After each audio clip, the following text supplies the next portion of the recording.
আজ আমরা করবো একপদী রাশির ভাগ। কিভাবে আমরা একপদী রাশির ভাগ খুব ইজিলি বের করতে পারবো। তাহলে কত আছে এখানে এ কিউব। এ কিউব মানে কত? তিনটে এর গুণফল। তিনটে এর গুণফল হচ্ছে এ কিউব। তাহলে তিনটে এ লিখলাম, বাই দিলাম এ স্কোয়ার মানে কত? দুটো এর গুণফল।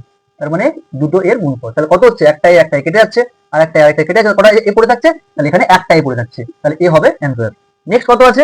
10 a⁻7। তার মানে 10 গুণিতক a⁻7 মানে কটা সাত হবে? 7টা এ হবে। 1 2 3 4 5 6 7, তাই তো? তাহলে নিচে কত আছে? 5 a⁻5। তাহলে নিচে 5 দেবো, গুণিতক কটা হবে? এ 5টা হবে। 1 2 3 4 5, তাই তো? তাহলে একটা কাটলাম, দুটো কাটলাম, তিনটে কাটলাম, চারটে কাটলাম, 5টা কাটলাম, তাই তো?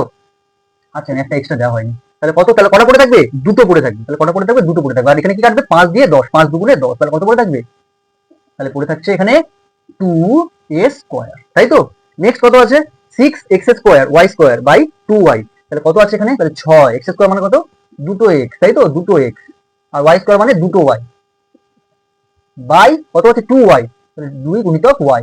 তাহলে এখানে কি কাটছে? এখানে কিন্তু একটার সঙ্গে একটা y কাটছে। তাহলে কত করে আছে? আর 2 3 6। তাহলে 3x মানে x² আর একটা y মানে y। তাহলে 3x² y হচ্ছে অ্যান্সার।